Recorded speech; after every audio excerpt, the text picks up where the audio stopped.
21শে April ভোর ভোর ঘুমটা ভেঙে যেতে মনে হলো বেশ দূর থেকে ধিমি ধিমি তালে ভেসে আসছে ঢাক জাতীয় কোনো এক বাদ্যযন্ত্রের আওয়াজ। আমি চোখ কচলে দেখি নিবেদিতা পাশে নেই। উঠে গেছো? এদিকে এসো।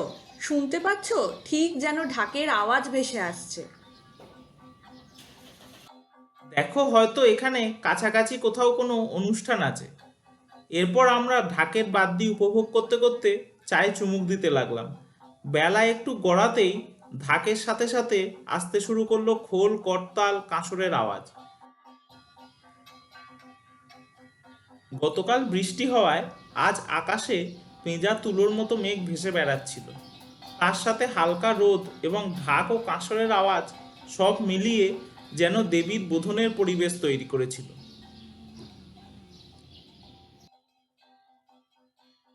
এরপর আমরা ওটস খেয়ে বেরিয়ে পড়লাম এই শব্দের উৎসের সন্ধানে।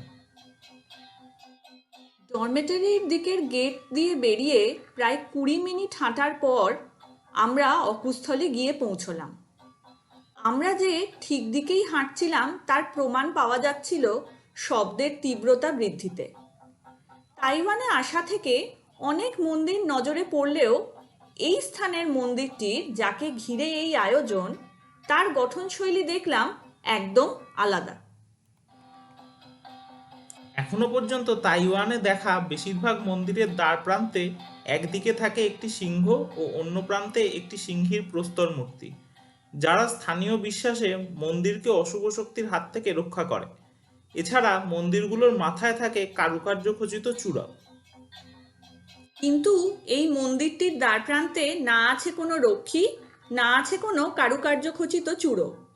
মন্দিরটির ওপর সাইনবোর্ডে চাইনিজে যা লেখা রয়েছে তার ইংরেজি তর্জমা করলে দাঁড়ায় দ্য থ্রি সারনেমস গডস। আমরা যখন সেখানে পৌঁছলাম তখন বিভিন্ন বাদ্যযন্ত্রের সাথে শুরু হয়ে গেছে উদ্দাম নৃত্য। আমি এই সম্পূর্ণ নতুন অভিজ্ঞতাকে ফ্রেমবন্দি করার ফাঁকে দেখতে পেলাম নিবেদিতা একজন স্থানীয় ভদ্রমহিলার সাথে আকারে ইঙ্গিতে বেশ গল্প জুড়ে দিয়েছে। কিন্তু ভাষাই যেখানে প্রধান অন্তরায়, সেখানে আলাপচারিতা খুব বেশিক্ষণ স্থায়িত্ব লাভ না করাই স্বাভাবিক। বাস্তবে হলোও তাই। এই শোনো, কিছু খবর জোগাড় করে নিয়ে এসছি। তুমি তাসের ছাত্র শুনে ভদ্রমহিলা আমাকে খুব খাতির করলেন। কি? আমি তাসের ছাত্র? মানে আমি তাস খেলতে জানি? দূর, এ তাস সে তাস নয়। চাইনিজে তাসে শব্দের অর্থ হলো ইউনিভার্সিটি। হ্যাঁ, তলে তলে এত দূর? যাই হোক, ওনার সাথে কথোপকথনে নিবেদিতা যতটুকু তথ্য জোগাড় করতে পারল তা হলো এই মন্দিরটি তাও ধর্মাবলম্বীদের প্রাচীনতম মন্দির, যার আসল নাম স্যানজিং, অর্থাৎ 3টি নক্ষত্র। 21শে এপ্রিল এই স্যানজিং মন্দিরের আরাধ্য দেবতার জন্মদিন।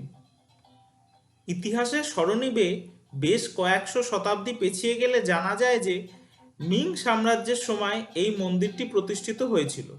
তাও ধর্মাবলম্বীরা মনে করেন সানজিং হল 3জন শ্বশ্রুমণ্ডিত জ্ঞানী বৃদ্ধ, যথাক্রমে ফুজিং, লুজিং এবং সৌজিং।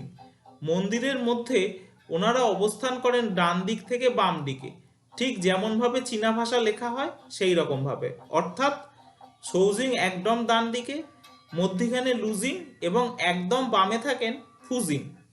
ফুজিংকে চীনা জ্যোতির্বিদ্যায় বৃহস্পতি বা শুভর প্রতীক হিসেবে গণ্য করা হয়, যার এক হাতে রয়েছে একটি স্ক্রল এবং অন্য হাতে ধরা একটি শিশু মূর্তি। এনাকে ঘিরে থাকে শিশুর দল। অনেকে মনে করেন ফুজিং তাং সাম্রাজ্যের শাসনামলে ডাওজো প্রদেশের গভর্নর ছিলেন। এরপর আসি লুজিংয়ের কথায়। জনশ্রুতি সু সাম্রাজ্যের শেষ ভাগে লুজিংয়ের আবির্ভাব ঘটেছিল। এনাকে সফলতার প্রতিমূর্তি হিসেবে পুজো করা হয়।